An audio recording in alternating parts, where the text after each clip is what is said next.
Hi hello ಎಲ್ಲರಿಗೂ ನಮಸ್ಕಾರ. Welcome back to my mini vlog. ಇವತ್ತು ನಮ್ಮ ಮನೆಯವರು ಪಾಲಕ್ ಪನ್ನೀರ್ ಮಾಡು ಅಂತ ಹೇಳಿದ್ರು. ಸೊ ನಾನಿಲ್ಲಿ ಎರಡು ಕಟ್ಟು ಪಾಲಕ್ ತಗೊಂಡಿದ್ದೀನಿ. ತಗೊಂಡು ಕ್ಲೀನ್ ಮಾಡಿಕೊಂಡು ವಾಶ್ ಮಾಡಿ ನೀಟಾಗಿ ನಾನಿಲ್ಲಿ 10 to 15 ಮಿನಿಟ್ಸು ನಾನು ಸೊಪ್ಪನ್ನ ಬಾಯ್ಲ್ ಮಾಡಿಕೊಂಡೆ.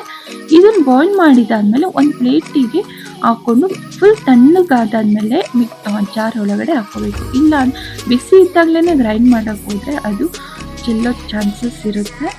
ಸೊ ಅದಕ್ಕೋಸ್ಕರ ಇದು ತಣ್ಣಗಾದಾದ್ಮೇಲೆ ಸೊಪ್ಪು, ಶುಂಠಿ, ಬೆಳ್ಳುಳ್ಳಿ ಹಾಗೆಯೇ ಚಿಲ್ಲಿ ಇದನ್ನ ಹಾಕ್ಕೊಂಡು ಗ್ರೈಂಡ್ ಮಾಡಿಕೊಂಡೆ. ಹಾಗೆಯೇ ಮೀಡಿಯಮ್ ಸೈಜಲ್ಲಿ ಪನ್ನೀರು ಕಟ್ ಮಾಡಿಕೊಂಡು ತುಪ್ಪದಲ್ಲಿ ಫ್ರೈ ಮಾಡ್ಕೊಂಡಿದ್ದು.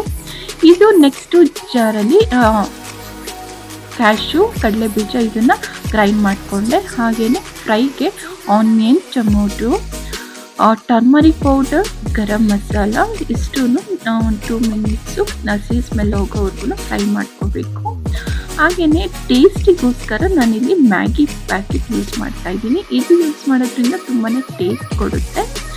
ಇದು ಚೆನ್ನಾಗಿ ಫ್ರೈ ಆದಾದಮೇಲೆ ನಾನು ಏನು ಗ್ರೈಂಡ್ ಮಾಡ್ಕೊಂಡಿದ್ನೋ ಅದನ್ನು ನಾನು ಮಿಕ್ಸ್ ಮಾಡ್ಕೊತಾ ಇದ್ದೀನಿ. ಸೊಪ್ಪು ಮಿಕ್ಸ್ ಮಾಡ್ಕೊಂಡಾದ್ಮೇಲೆ ಒಂದು 5 ಮಿನಿಟ್ಸ್ ಚೆನ್ನಾಗಿ ಫ್ರೈ ಆಗಬೇಕು. ಹಸಿ ಸ್ಮೆಲ್ ಹೋಗೋವರೆಗೂ ಫ್ರೈ ಆಗಬೇಕು.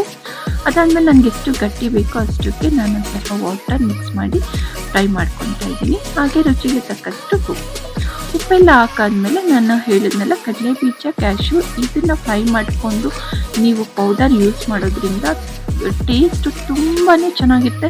ಹೋಟೆಲ್ ಸ್ಟೈಲಲ್ಲಿ ಟೇಸ್ಟ್ ಇರುತ್ತೆ. ಸೊ ನಾನು ಫ್ರೈ ಮಾಡ್ಕೊಂಡಿರೋ ಪನ್ನೀರು ಮಿಕ್ಸ್ ಮಾಡಿದೆ. ಇದು ಲಾಸ್ಟಲ್ಲಿ ಇನ್ನೇನು ಗ್ಯಾಸ್ ಆಫ್ ಮಾಡ್ತೀವಿ ಅನ್ನೋ ಟೈಮಲ್ಲಿ ಪನ್ನೀರ್ ಮಿಕ್ಸ್ ಮಾಡ್ಕೋಬೇಕು. ಹಾಗೆಯೇ ಲಾಸ್ಟಲ್ಲಿ ಸ್ವಲ್ಪ ಮೇಥಿ ಪೌಡರ್ ಮೇಲ್ಗಡೆ ಹಾಕಿ ಮಿಕ್ಸ್ ಮಾಡಿ ಗ್ಯಾಸ್ ಆಫ್ ಮಾಡಬೇಕು. ಸೊ ನೋಡಿದ್ರಲ್ಲ ತುಂಬಾ ಟೇಸ್ಟಿಯಾಗಿ ಬಂದಿದೆ.